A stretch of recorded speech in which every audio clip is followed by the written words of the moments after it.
स्वर्गीय पंडित विद्याश्री दुबे जी पूर्व मुख्यमंत्री को मैं सत नमन अर्पित करता हूं। तत्पश्चात इस राजकीय कार्यक्रम में उपस्थित सम्मानित माननीय सांसद महोदय का स्वागत और अभिनंदन करता हूं। इस मंच पे उपस्थित आदरणीय अजीत बाबू एडीजे साहब, एसडीपीओ साहब, राघव दुबे जी, श्री राम सेवक जी, अन्य सारे समाज सेवी, भोजपुर के महान जनता, माताएं बहनें, मीडिया के साथियों, दोस्तों, आज इस राजकीय कार्यक्रम में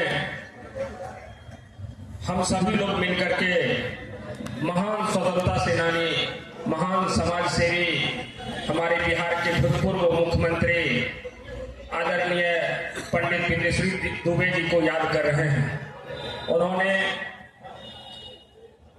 अपनी प्रारंभिक शिक्षा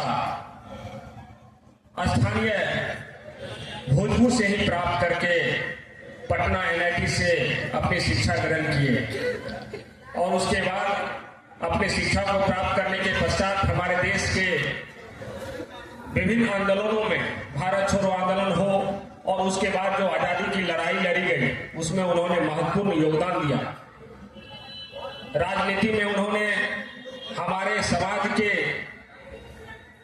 पिछड़े, शोषित, वंचित, निर्धन, गरीबों के साथ आगे चल के समाज को आगे बढ़ाने का काम किया।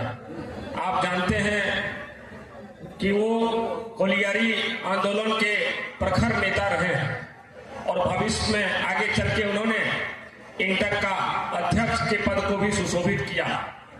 हमारे राज्य सरकार में उन्होंने मुख्यमंत्री का पद ग्रहण करने से पूर्व कई विभागों के मंत्री का पद भी सुशोभित किया। उसके साथ साथ विभिन्न जगहों के माननीय सांसद के पद को भी सुशोभित किया और भारत सरकार में मंत्री का पद भी उन्होंने सुशोभित किया। आज यह दिन हम लोगों को याद करने का दिन है कि जिस प्रकार से उन्होंने समाज के अंतिम पैदान पे जो वर्ग के लोग जीवन जी रहे थे, उनको उन्होंने आर्थिक, सामाजिक और राजनीतिक रूप से सशक्त करने का जो प्रयास किया है, वह निश्चित रूप से हम सभी के लिए गर्व की बात है। हम जितने भी यहाँ पे पदाधिकारी उपस्थित हैं, आज भोजपुर के उन महान विभूतियों की जन्मभूमि पर हम सभी लोगों को काम करने का अवसर मिला है। यह हम सभी पदाधिकारी जितने भी यहाँ पे उपस्थित हैं, हमारे लिए गर्व की बात है। माननीय सांसद महोदय का मैं आभार प्रकट करना चाहता हूँ कि जैसे ही उन्होंने ये बात की जानकारी मिली, उन्होंने कहा कि मैं भी इस कार्यक्रम में आ रहा हूँ, इसलिए हम सभी लोग यहाँ पे उनको सुनने के लिए काफी देर से यहाँ पे बैठे हुए हैं। मैं अपनी बातों को आगे नहीं बढ़ाते हुए हम सभी लोगों से आग्रह करेंगे कि इस महान विभूतियों के द्वारा किए गए कार्यों को अपने जीवन में उतारने का प्रयास करें और समाज में सभी वर्गों को एक साथ समरसता के साथ रहने हेतु प्रेरित करें और जितने भी गरीब, शोषित, निर्जन लोग हैं, उनको मदद करें और आगे बढ़ाने का प्रयास करें। हम सभी लोगों को उनसे सीखने का प्रयास करते रहना चाहिए।